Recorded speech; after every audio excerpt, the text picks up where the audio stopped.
الحمد لله رب العالمين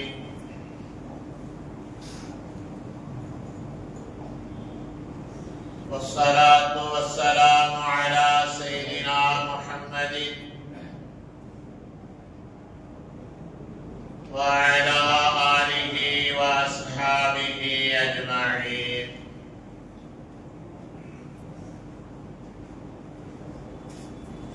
قال الله تبارك وتعالى في القرآن العظيم الفرقان الحميد: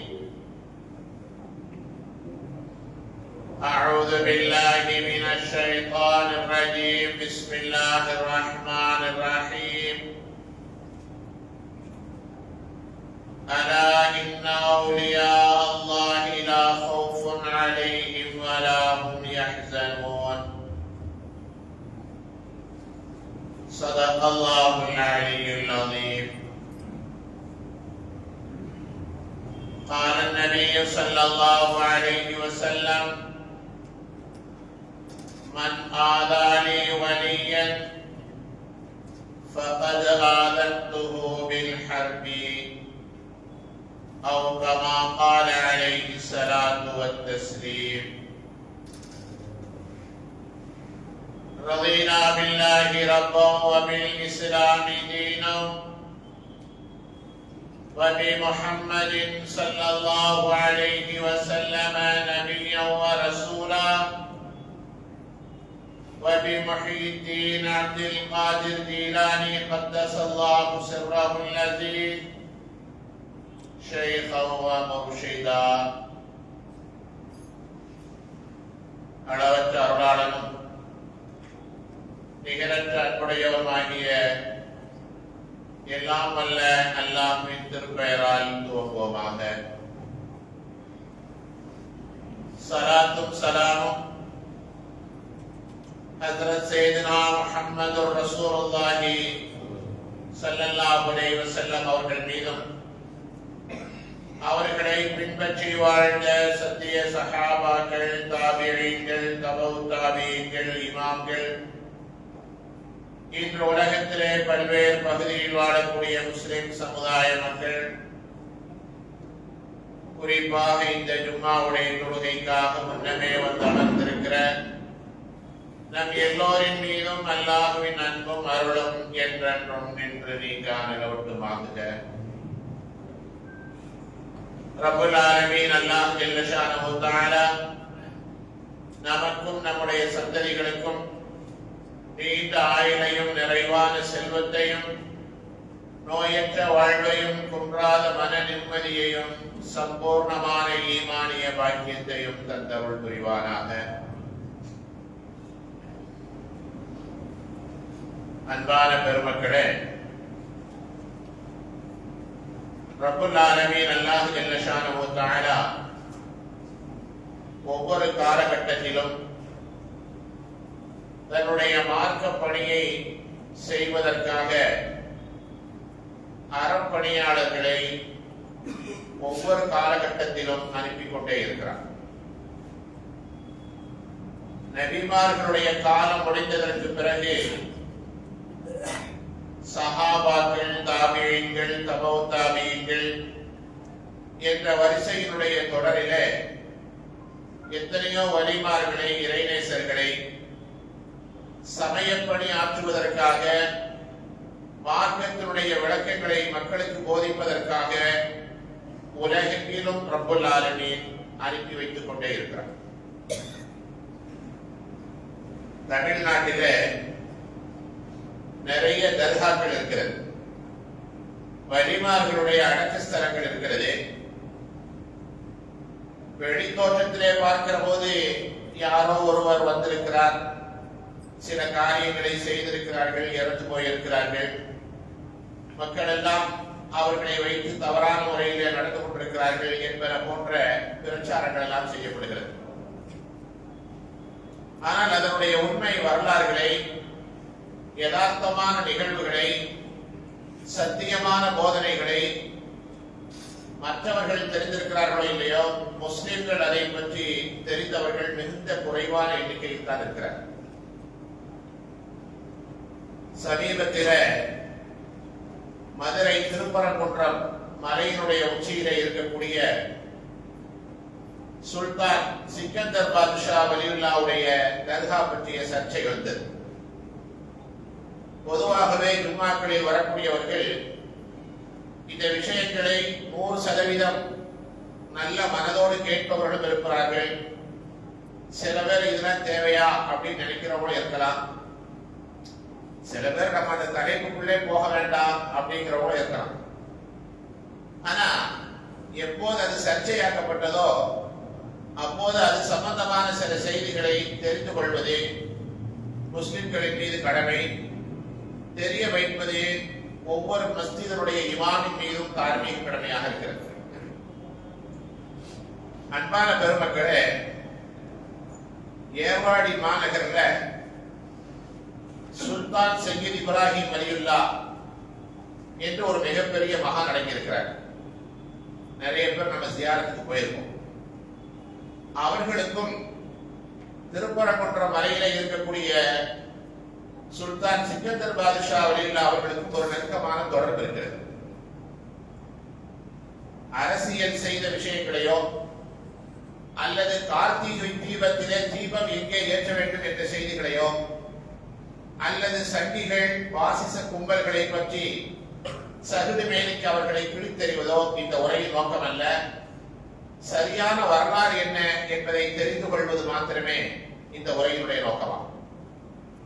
அன்பான பெருமக்களே, மதீனத்துல் முனவ்வரா பூமான் ஸல்லல்லாஹு அலைஹி வஸல்லம் அவருடைய புனிதமான அந்த ரவுதா இருக்கக்கூடிய பூமியிலே அதை சுற்றி ஏராளமான சின்ன சின்ன பகுதிகள் இருந்தது. அந்த பகுதிகளிலே எர்பாத் என்று ஒரு இடம் இருந்தது. எர்பாத் அப்படின்ற இடத்துக்கு பேர்.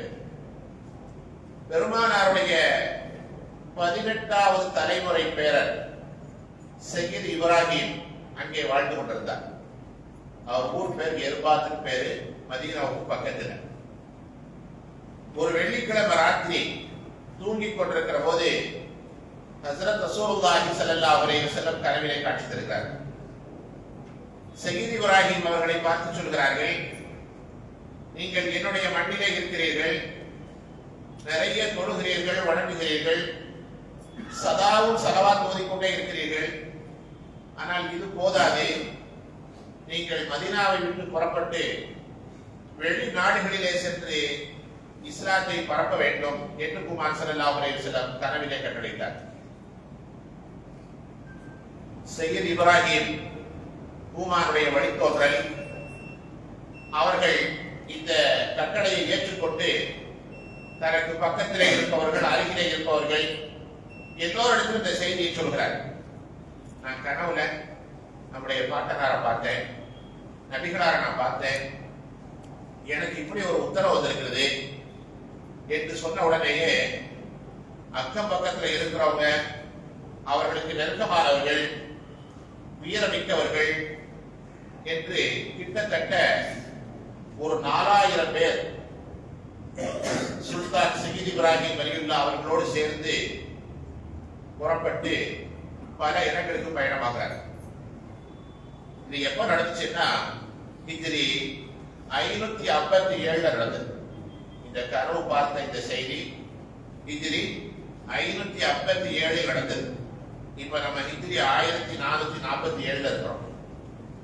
சற்றேற குறைய 890 ஆண்டுகளுக்கு முன்னர், ஒரு 900 வருஷம் வச்சுக்கலாம் தோராயமா, 900 ஆண்டுகளுக்கு முன்னர் பெருமானார் ஸல்லல்லாஹு அலைஹி வஸல்லம் அவர்களை கனவிலே கண்டு வெளிநாடுகளுக்கு சென்று இஸ்லாமிய சமயப்படி செய்ய வேண்டும் என்ற கட்டளையை உள்வாங்கி தனக்கு பக்கத்தில் இருக்கக்கூடிய எல்லோரிடத்திலும் இந்த செய்தியை சொல்லி ஒரு பெரும் கூட்டத்தோடு சுல்தான் சையத் இப்ராஹிம் வலியுல்லா அவர்கள் புறப்படுகிறார். அந்த நேரத்தில் ஜித்தாவினுடைய கவர்னராக இருந்தவர் தான் சிக்கந்தர் பாதுஷா. இந்த 4000 பேர் கொண்ட குழுவுல இப்போது திருப்பரங்குன்றத்தில் அடக்கமாக இருக்கக்கூடிய சிக்கந்தர் பாதுஷா ஒருவர். அவர்களும் ஒன்றாக சேர்ந்து கொண்டார். எல்லோருமாக சேர்ந்து இந்தியாவுக்கு வருகிறார். இந்தியாவினுடைய கடற்கரை ஓரமாக அவர்கள் இறங்கி கேரளாவுக்கு வருகிறார்கள். அவருடைய பயணம் 2-3 தடவை நடந்திருக்கிறது. கேரளாவுக்கு வருகிறார்கள், நெல்லைக்கு வருகிறார்கள், மதுரை என்ற இடத்துக்கு வருகிறார்கள். இப்போது ராமநாதபுரம் மாவட்டமாக இருக்கக்கூடிய முகவை மாவட்டத்திற்கு அந்த பகுதிக்கு வருகிறார்கள். இங்கெல்லாம் அவருடைய பிரச்சாரங்கள் கடுமையாக நடந்து கொண்டிருக்கிறது. அரேபியால இருந்து வந்தோம், நாட்டை பிடிக்கணும்னு வரல, வியாபார நோக்கத்துக்காக வரல, ஷரியத்தை பரப்ப வேண்டும் என்ற ஒரே ஒரு உயரிய நோக்கத்திற்கு பூமானுடைய கட்டளையை ஏற்று அவர்கள் எல்லோருமே வந்தாச்சு. தமிழ்நாடு வந்தாச்சு. தமிழ்நாட்டில் பார்த்தா பாண்டிய மன்னர்களுடைய ஆட்சி நடந்து கொண்டிருந்தது. அவங்க ஒரு 5 பேர் வந்தாங்க. இந்த 5 பேருக்கு மத்தியில கடுமையான சண்டைகள், சச்சரவுகள், குழப்பங்கள், பகமை நிறைய இருந்தது. ஒருவருக்கொருவர் வீழ்த்த வேண்டும் என்ற எண்ணம் இருந்தது. பலம் உள்ளவர்கள் பலம் இல்லாதவரை அழிக்க வேண்டும் என்ற எண்ணம் இருந்தது. எல்லாமே மன்னர் வம்சத்தில் உள்ளவர்கள் தான். ஆனால் அவர்களுக்கு மத்தியிலே கடுமையான பிரச்சனை இருந்தது. இந்த செய்தி சுல்தான் சயீத் இப்ராஹிம் அலியுல்லா அவர்களுக்கு போகிறது. அவர்கள் வந்து இறங்கிய இடம் அப்போது பௌத்திர மாணிக்கம் என்று அழைக்கப்பட்டது. இப்போது ஏர்வாடி நம்ம சொல்றோம் பாத்தீங்களா, இந்த ஏர்வாடி தான் அன்னைக்கு பௌத்திர மாணிக்கம் பேர். பின்னாளிலே சுல்தான் சயீத் இப்ராஹிம் அலியுல்லா அவர்கள் ஆட்சி அதிகாரத்திற்கு வந்ததற்கு பிறகு அந்த பௌத்திர மாணிக்கம் அப்படிங்கிற அந்த ஊர் பேரை தன்னுடைய சொந்த ஊரான ஏர்வாடி என்று பெயரிட்டார். அதுதான் இன்னைக்கு மருவி ஏர்வாடி என்று அழைக்கப்படுகிறது. வரலாற்றிலே மிக தெளிவாக பதிவு செய்யப்பட்டிருக்கிற ஒரு செய்தி. ஏர்வாடியிலே சுல்தான் சயீத் இப்ராஹிம் அலியுல்லா அவர்கள் தங்கி இருக்கிறார்கள். அப்போது ஆட்சி செய்து கொண்டிருந்த விக்ரம பாண்டியன் அரசராக இருந்தார். அவர்களுக்கும் பக்கத்திலே இருந்த குலசேகர பாண்டியன் இருவரும் சகோதரர்கள், ஆட்சியாளர்கள். அவர்களுக்கு மத்தியிலே கடுமையான பிரச்சனை இருந்தது. இந்த பாண்டிய மன்னனிலே ஒருவரான குலசேகர பாண்டியன் சயீத் இப்ராஹிம் அலியுல்லா அவரிடத்திலே சென்று முறையிடுகிறார். நீங்க தங்கி இருக்கிற இந்த ஏர்வாடியில ஆட்சியாளராக இருக்கக்கூடியவர் கடுமையான அநியாயம் செய்கிறார். எனக்கு தர வேண்டிய சில பங்கீடுகளை அவர் தர மறுக்கிறார். பல்வேறு அநியாயங்கள் நடக்கிறது. நீங்க ஏர்வாடியில தங்கி இருக்கிறீங்க, உங்க ஊர்ல இருக்கிறீங்க, உங்களுக்கு நிறைய மக்கள் செல்வாக்கு இருக்கிறது, எல்லோரும் வந்து உங்களுடைய உரையை கேட்கிறார்கள். நீங்கள் சென்று அந்த விக்ரம பாண்டியன் அரசனிடத்திலே பேசி எனக்காக நீங்கள் பரிந்துரை செய்தால் நன்றாக இருக்கும் என்று குலசேகர பாண்டியன் கேட்டுக்கொண்டார்.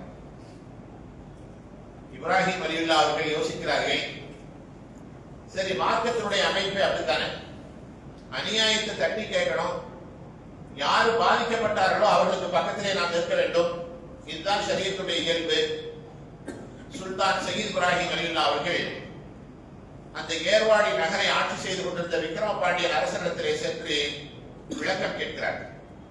இந்த மாதிரி ஒரு தகவல் வந்திருக்கு, நீங்க எதுவும் அநியாயமா நடந்துக்க வேண்டாம், அவருக்கு சேர வேண்டிய பங்குகளை நீங்க முறையா கொடுத்துருங்க, நீங்க சரியா செய்யுங்க என்று அவர்கள் பேசி பார்த்தார். ஆனால் அந்த அரசன் அந்த பேச்சுவார்த்தைக்கு உடன்படவில்லை. அவருக்கு ஒரு இருமாப்பு இருக்கும், படை பட்டாளங்கள் இருக்கும், ராணுவம் இருக்கும், இது போன்ற காவலாளிகள் இருப்பார்கள். இதையெல்லாம் மனதிலே வைத்துக் கொண்டு அவன் கட்டுப்படவில்லை. இவர்கள் திரும்பவும் பேசி பார்க்கிறார்கள். சரியான பதில் கிடைக்கவில்லை.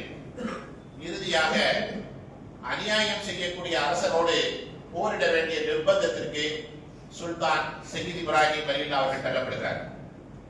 தன்னிடத்தில் இருந்த 4000 படை வீரர்களையும் தான் அழைத்து வந்த சமய பணிக்காக பல்வேறு இடங்களுக்கு போக வேண்டும் என்ற நல்ல நோக்கத்திலே அழைத்து வந்த 4000 வீரர்கள், அதோடு குலசேகர பாண்டிய மன்னனுடைய ராணுவங்கள் எல்லோரையும் சேர்த்து ஏர்வாடி நகரை தலைநகராக கொண்டு ஆட்சி செய்து கொண்டிருந்த விக்ரம பாண்டியனிடத்திலே போர் புரிகிறார்.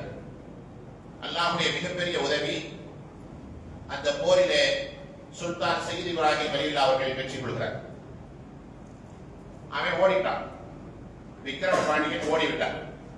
இனி நம்மளால் இது தாக்கு பிடிக்க முடியாது என்ற நிலை வந்துவிட்டது. அவன் நேர திருப்பதிக்கு போயிட்டான். நம்ம இதுல இருந்தோம்னா நம்ம கதையை முடிச்சிருவாங்க அப்படிங்கிற ஒரு பயம் வந்து விட்டது. திருப்பதியை ஆண்டு கொண்டிருந்த சில நண்பர்களோடு சேர்ந்து அங்கே போய் சேர்ந்து கொண்டான். சில வருடங்கள் தலைமறைவாக இருந்தார். சுல்தான் சயீத் இப்ராஹிம் வலியுல்லா அவர்கள் தான் வெற்றி கொண்ட எல்லா இடத்தையும் குலசேகர பாண்டியன் மன்னனிடத்திலே கொடுத்து விட்டார்.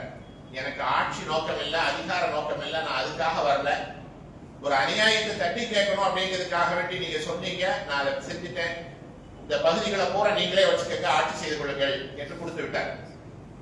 ஆனால் குலசேகர பாண்டிய மன்னன், நீங்க இவ்வளவு உதவி செஞ்சதுக்கு நான் உங்களுக்கு ஏதாவது சில கைமாறு செய்யணும் அப்படின்னு சொல்லிட்டு இப்போது இருக்கக்கூடிய ராமநாதபுரம் மாவட்டம், மதுரை போன்ற இடங்கள் அனைத்தையும் சுல்தான் சயீத் இப்ராஹிம் வலியுல்லாவுடைய கடத்திலே கொடுத்து நீங்களே இந்த பகுதியை ஆட்சி செய்யுங்கள் என்று ஒப்படைத்து விட்டார். மீதி உள்ள சில பகுதிகளை அந்த மன்னன் வாங்கி கொண்டார். நீங்க இந்த இடங்களை ஆட்சி செய்ய, இந்த பகுதிகளை எல்லாம் நீங்க வச்சுக்கங்க என்று முழுமையாக கொடுத்து விட்டார். அந்த நேரத்திலே தான் மதுரையினுடைய பகுதியினுடைய கைவசம் வருகிறது. சுல்தான் சயீத் இப்ராஹிம் வலியுல்லா அவர்கள் தன்னுடைய போர் படை தளபதிகளாக இருந்த தளபதிகளிலே சிக்கந்தர் பாதுஷா உரியாவை, இப்போது திருப்பரங்குன்றத்தில் அடக்கமாக இருக்கக்கூடிய இறைநேசரை மதுரை பகுதிக்கு கவர்னராக நியமித்து நீங்கள் இவர்களை பார்த்துக் கொள்ள வேண்டும், இவர்களை நீ ஆட்சி செய்ய வேண்டும் என்ற பொறுப்பை கொடுக்கிறார். அப்படித்தான் சிக்கந்தர் பாதுஷா அவர்கள் மதுரைக்கு வருகிறார். மீதி உள்ள பகுதிகளை சுல்தான் சயீத் இப்ராஹிம் வலியுல்லா அவர்கள் ஏர்வாடி நகரை தலைநகராக கொண்டு அவர்கள் தங்களுக்கு கீழே இருக்கக்கூடிய மக்களை வைத்து ஆட்சி அதிகாரம் செலுத்திக் கொண்டிருக்கிறார்கள். சாதி மத பேதமின்றி எல்லோருக்கும் உதவி செய்கிறார்கள். நன்மையான காரியங்கள் பலவற்றை செய்கிறார்கள். வரலாற்றிலே சொல்லப்பட்டிருக்கிறது, தமிழ் மண்ணிலே முதலாக முஸ்லிம் மன்னராக முடிசூட்டியது ஏர்வாடி சுல்தான் சயீத் இப்ராஹிம் வலியுல்லா அவர்கள் தான். ரப்புல் ஆலமீன் அவர்களுக்கு ஒரு மிகப்பெரிய ஆட்சியின் அதிகாரத்தை வழங்கியிருந்தார். அவருடைய ஆட்சி காலத்திலே நிறைய நாணயங்களை வெளியிட்டார். காசு பணம் இருக்கிற நாணயங்கள் நிறைய வெளியிட்டார். ஏராளமான இந்து மக்களுக்கு அவர்கள் உதவி செய்திருக்கிறார். அனைத்தும் வரலாறுகளிலே குறிக்கப்பட்டிருக்கிறது. தப்பி ஓட்டா பாருங்க விக்கிரபாண்டியன் திருப்பதியில போய் தங்கி இருந்து அங்கே இருக்கக்கூடிய மன்னரோடு சேர்ந்து கொண்டு அரபு தேசத்திலே இருந்து வந்து நம்மளை எல்லாம் துரத்தி விடக்கூடிய ஒரு கூட்டம், ஒரு கும்பல் அங்கே இருக்கிறது, அவர்களை எதிர்த்து நாம் எப்படியாவது போரிட வேண்டும் என்ற கடுமையான எண்ணத்தை, வஞ்ச எண்ணத்தை உள்ளத்திலே வைத்துக் கொண்டு கடுமையான போர் பயிற்சியை செய்து கொண்டிருந்தார். சற்றேறக்குறைய 12 ஆண்டுகள் 7 வருடம் 7 மாதம் சுல்தான் சயீத் இப்ராஹிம் வலியுல்லா அவர்கள் மிகச்சிறந்த ஆட்சியை கொடுத்தார். ஆட்சி நடந்துகிட்டு இருக்கு, எல்லா பக்கம் மக்கள் இருக்கிறாங்க. திடீரென்று அவர்களுக்கு மத்தியிலே ஒரு ஆலோசனை செய்கிறார்கள். நம்ம எல்லாம் நம்முடைய பூர்வீகமான இடத்துல இருந்து வந்திருக்கிறோம், உம்ராவுக்கு போகணும் அப்படிங்கிற எண்ணம் வருகிறது. சரி, எல்லாமே சேர்ந்து மொத்தமா போகலாம் அப்படின்னு சற்றேறக்குறைய 3000 வீரர்கள், சுல்தான் சயீத் இப்ராஹிம் வலியுல்லா அவர்களுடைய படையில இருந்த 3000 வீரர்கள் உம்ராவுக்காக மக்கத்துல் முக்கர்ரமாவுக்கு பயணப்பட்டு போய்விட்டார். உளவாளிகளின் மூலமாக, ஒற்றர்களின் மூலமாக இந்த செய்தியை தெரிந்து கொண்டிருந்த விக்ரம பாண்டியன் ஏர்வாடி நகரத்தில் இருந்து துரத்தி விடப்பட்டவன், நமக்கு இனி ஆட்சி அதிகாரமே கிடையாது என்று நிராசையாக இருந்தவன், எப்படியாவது தான் இழந்த நாட்டை பிடிக்க வேண்டும் என்று ஆர்வத்தோடு இருந்தவன், இவர்களுடைய ஆட்கள் எங்கெல்லாம் இருக்கிறார்கள் அவர்கள் எல்லாம் அழிக்க வேண்டும் என்று கங்கணம் கட்டிக் கொண்டிருந்தவன், 3000 பேர் மக்கத்துல் முக்கர்ரமாவுக்கு போயிட்டாங்க, இந்த நேரத்தில் நடந்த படை இல்லை என்பதை தெரிந்து கொண்டவன் மதுரைக்கு வந்து போரிட வருகிறார். மதுரைக்கு வந்து பார்த்தா சிக்கந்தர் பாதுஷா வலியுல்லா இருக்கிறார்கள். அவர்கள் போர் செய்ய வேண்டும் என்பதோ, நாட்டை பிடிக்க வேண்டும் என்பதோ, பரப்பளவை விசாலப்படுத்த வேண்டும் என்பதோ அவருடைய எண்ணம் இல்லை. சமயப்பணி செய்ய வேண்டும், எல்லோருக்கும் மார்க்கத்தை போதிக்க வேண்டும், அத்தனை பேரையும் தௌஹீதின் பக்கம் கொண்டு வர வேண்டும், ஏக இறைவனை வணங்க வைக்க வேண்டும், கற்சிலைகளையும் கண்ணிலை கண்டவைகளையும் வணங்கக்கூடிய அந்த மூட பழக்க வழக்கங்களுக்கு முற்றிலுமாக மனித சமுதாயத்தை மீட்டெடுக்க வேண்டும். இதுதான் அவருடைய லட்சியம். இதில்தான் அவர்கள் கவனம் செலுத்திக் கொண்டே இருந்தார்கள். ஆனால் திடீரென்று பார்த்தால் ஒரு பெரும் படை மதுரையை நோக்கி வருகிறது. சிக்கந்தர் பாதுஷா வழியில் அவர்களை சுற்றி வருகிறது. அவர்களுடைய ஆட்கள் எங்கெல்லாம் அதிகாரிகளாக நியமிக்கப்பட்டிருக்கிறார்களோ அவர்கள் எல்லாம் தாக்க வேண்டும் என்ற எண்ணத்தோடு வருகிறார்கள். இவரிடத்திலே வீரர்கள் இல்லை, எந்த சாதனங்களும் இல்லை. தன்னுடைய தலைமை ஆட்சியாளர் சுல்தான் சயீத் இப்ராஹிம் வலியுல்லா அவர்களுக்கு செய்திகளை விரைவாக கடத்துவதற்கு கூட எந்த வசதியும் இல்லை. ஒரு நிர்பந்தமான ஒரு சூழ்நிலை. திருப்பதியில இருந்து விக்கிரமபாண்டியனுடைய படை மதுரையை சுற்றி வளைக்கிறது. வேறு வழி இல்லாமல் ஒரு 9 வீரர்களை தேர்ந்தெடுத்து சிக்கந்தர் பாதுஷா வலியுல்லா அவர்கள் ஏர்வாடிக்கு அனுப்புறாங்க. ஒரு நிர்பந்தமான நிலையில மாட்டிக்கிட்டோம், நம்மள்ட்ட ஆள் இல்ல, படை இல்ல, பொதுமக்களை வைத்து ஒன்றும் செய்ய முடியாது, என்ன செய்வதற்கு தெரியவில்லை, போர் ஆரம்பமாகக்கூடிய ஒரு நிலை வருகிறது, என்ன செய்யலாம்னு போய் கேட்டுவாங்கன்னு அனுப்புறாங்க. விக்கிரமபாண்டியனுடைய படை இந்த 9 பேரையும் சுற்றி வளைத்தது. 9 பேரையும் சுற்றி வளைத்தார். அதுல கடுமையான சில போர்கள் எல்லாம் நடந்திருக்கிறது, வரலாற்றிலே குறிக்கப்பட்டிருக்கிறது. அந்த 9 வீரர்களிலே ஒருவர் சையீது சாலார் ஷா வலியுல்லா என்று அவருடைய பெயர். மதுரைக்கு பக்கத்துல சிலைமான் அப்படின்னு ஒரு ஊர், அந்த ஏரியாவில் உள்ளவங்களுக்கு தெரியும். அதுக்கு பக்கத்துல பள்ளிச்சந்தைன்னு ஒரு ஊர். அந்த ஊர்ல சையீது சாலார் ஷா ஷஹீத் வலியுல்லா அவர்களை பிடித்து ஷஹீதாக்கிவிட்டார். அவர்களுடைய மக்பரா இன்னும் அங்கே இருக்கிறது. மதுரைக்கு பக்கத்துல சக்கிமங்கலம் ஒரு ஊர் இருக்கு, அங்க சயீத் இப்ராஹிம் ஷஹீத் வலியுல்லாவுடைய மஸார் இருக்கிறது. இந்த 9 பேர்ல சிக்கந்தர் பாதுஷா வலியுல்லா அனுப்பிய 9 பேர்ல அவங்களும் ஒருத்தவங்க. 2 பேர் முடிஞ்சு போச்சு, மீதி 7 பேர் புறப்பட்டு போறாங்க. அந்த 7 பேர்ல 5 பேர் ஒரு குழுவா போறாங்க. அவங்களுக்கு பேர் பாஞ்ச் பீர்னு பேர். இன்னைக்கும் தென் மாவட்டங்கள்ல பாத்தீங்கன்னா ஆண்களுக்கு பாஞ்சு பீர்னு பேர் வைப்பாங்க. பாஞ்சு பீர், பாஞ்சுங்கிறது 5ன்னு அர்த்தம், உருதுல சொல்றோம்ல பாஞ்சு. இந்த 5 பேரையும் சேர்த்து கடுமையான முறையிலே போராடி அவர்களையும் ஷஹீதாக்கி விட்டார். 7 பேர் ஷஹீதாக்கிட்டார் 9 பேர்ல. ஒரே ஒருத்தர் உமர் கத்தாப், அவரையும் போகிற வழியில் ஷஹீதாக்கி விட்டார். இறுதியாக 9 பேர்ல ஒருத்தர் மாத்திரம் தான் மிச்சம் இருந்தார். அந்த ஒருவரும் கடுமையான காயங்களுக்கு உட்படுத்தப்பட்டு ஏர்வாடிக்கு போயிட்டார். சுல்தான் சயீத் இப்ராஹிம் வலியுல்லா போய் சொல்றார், இந்த மாதிரி மதுரைக்கு ஒரு ஆபத்து சூழ்ந்திருக்கிறது, சிக்கந்தர் பாதுஷா வலியுல்லா அவர்கள் படைகளை அனுப்புமாறு சொல்லி இருக்கிறார்கள், செய்தி போய் கிடைத்து விட்டது. இந்த செய்தி போய் கிடைப்பதற்கு முன்னர் விக்கிரமபாண்டியனுடைய படைகள் ஏர்வாடி நகரை சுற்றி வளைத்து விட்டார். சுல்தான் சயீத் இப்ராஹிம் பாதுஷா அவர்களை சுற்றி வளைத்து விட்டார். அவர்களுக்கு மத்தியில் அங்கேயே போர் ஆரம்பமாகிவிட்டது. படைகளை மதுரைக்கு அனுப்ப முடியவில்லை. இறுதியாக விக்கிரமபாண்டியனுடைய ஆட்கள் சுல்தான் சயீத் இப்ராஹிம் வலியுல்லா அவர்களை ஏர்வாடி நகரத்திலேயே வைத்து ஷஹீதாக்கிவிட்டார். அதனால்தான் அவர்களுடைய மக்பரா அங்கே இருக்கிறது. மார்க்கத்திற்காக சமய பணி செய்ய வந்த ஒரு மிகப்பெரிய மகான் சுல்தான் சயீத் இப்ராஹிம் வலியுல்லா அவர்கள் அநியாயத்தை தட்டி கேட்பதற்காக போராடி எதிரிகளிடத்திலே கைவசமாக சிக்கி அல்லாஹுடைய நாட்டத்தின் பிரகாரம் ஷஹாதத்தை தழுவியது. தலைவரையே முடிச்சிட்டோம். விக்கிரமபாண்ட ஆண்டியனுடைய அந்த ஆட்களுக்குள்ள எண்ணம், தலைவரை முடிச்சாச்சு. ஏர்வாடியை ஆட்சி செய்து கொடுத்த சுல்தான் சயீத் இப்ராஹிம் வலியுல்லா அவர்கள் வஃபாத் ஆகிட்டார். வா பார்த்துக்கலாம். மதுரைக்கு வர்றாங்க. மதுரையில வந்து சிக்கந்தர் பாதுஷாவை தேடுறாங்க, அவர்களை காணவில்லை. எப்போதும் அவர்கள் தவம் செய்வதற்காக ஒரு இடம் வைத்திருந்தார்கள், அதுதான் திருப்பரங்குன்றத்தினுடைய மலை உச்சி. நம்மளால மலையில ஏற முடியாது. ஆனா முன்காலத்தில் வரிமார்களாக இருப்பவர்கள் குறைவான உணவை சாப்பிட்டுக் கொண்டு நீண்ட நெடுநேரம் தவம் செய்வதற்காக தனியான இடத்திற்கு போவார். அப்படி அவங்க போய் தவம் செய்த இடம்தான், இறைவனை தொழுத இடம்தான் திருப்பரங்குன்றத்துடைய மலை உச்சி. பதுங்கி இருக்கிற எல்லாத்துக்கும் தெரியும். மதுரையில வந்து தேடுறாங்க. தேடும் போது செய்தி கிடைக்கிறது, அவரை ஊருக்குள்ள காணலையா, அப்படின்னா திருப்பரங்குன்றம் மலைக்கு போங்கன்னு சொல்றாங்க.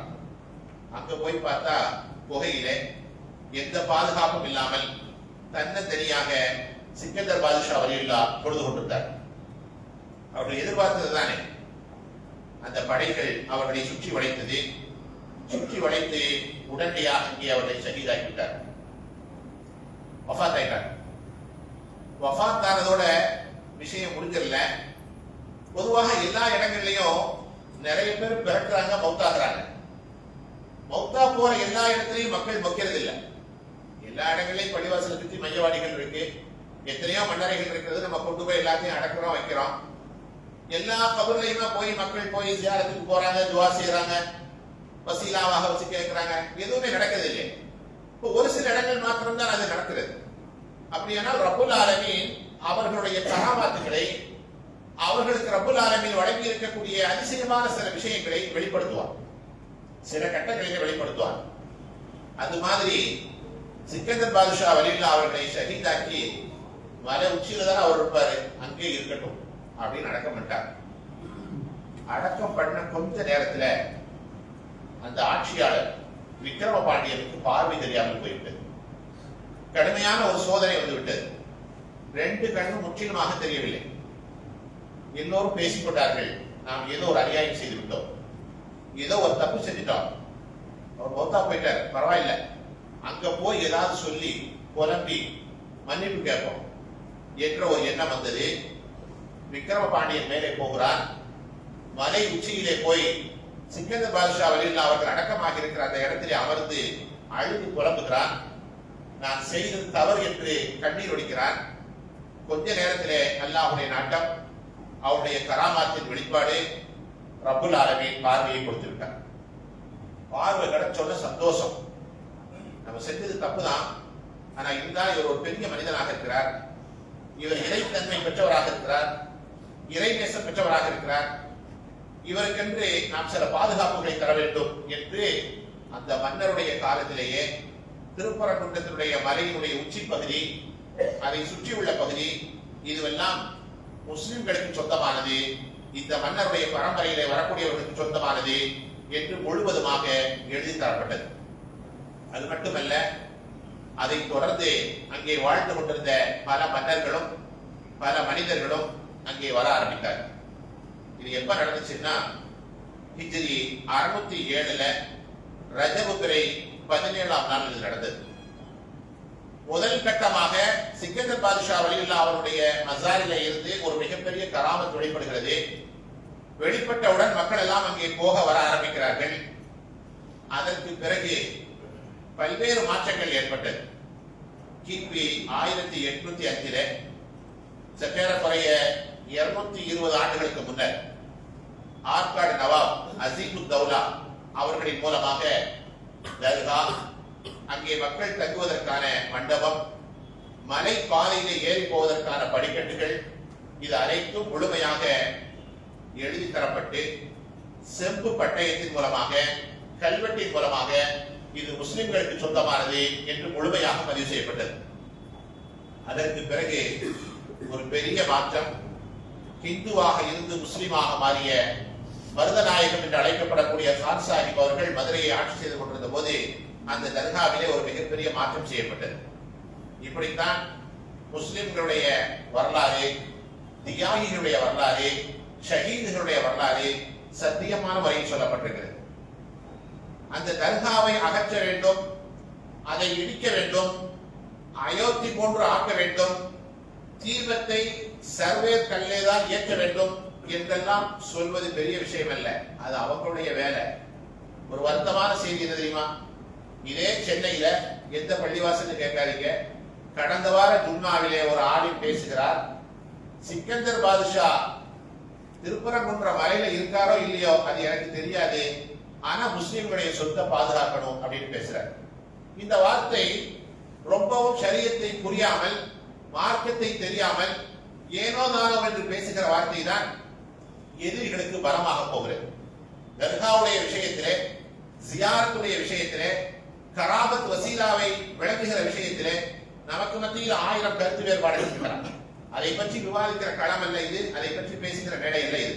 நாம் புரிந்து கொள்ள வேண்டிய செய்தி, இந்த மண்ணிலே அடக்கமாக இருக்கக்கூடிய வலிமார்களாக இருப்பவர்கள் எல்லோருமே ஷரியத்திற்காக பாடுபட்டவர்கள், தியாகம் செய்தவர்கள், இந்த மண்ணை தன்னுடைய ரத்தம் சிந்தி சிவப்பாக மாற்றியவர்கள். அவருடைய தியாகத்திற்கு நாம் எந்த அளவு அருமையாக மாட்டோம். நம்முடைய அமல்கள் 1000 கோடிகள் இருந்தாலும் கூட அவர்கள் செய்த தியாகத்தில் ஒரு கடுகில் கால் அளவு கூட நாம் செய்யாமல் இருக்கிறோம். அவருடைய அந்தஸ்தை புரிய வேண்டும், கண்ணியத்தை புரிய வேண்டும். இந்த மார்க்கம் எப்படி செம்மரத்தை வளர்த்து செந்தேனை சிந்தி கூதிகளை சிந்தி இந்த மார்க்கம் எப்படி வளர்ந்திருக்கிறது என்பதை நாம் புரிந்து கொள்ள வேண்டும். ரப்புல் ஆலமீன் அல்லாஹ் ஜல்ல ஷானஹு தஆலா மார்க்கத்திற்காக அர்ப்பணித்த தியாகிகளின் வரலாறுகளை படிக்கவும் கேட்கவும் அவர்களை மதிக்கவும் ஜியாரத் செய்யவும் அவருடைய வசீலாவின் காரணமாக நம்முடைய வாழ்வு உயரவும் ரப்புல் ஆலமீன் கிருபை செய்வானாக. வாஹு தஅவானா அல்ஹம்துலில்லாஹி ரப்பில் ஆலமீன். சுன்னத்துல்லாஹ்.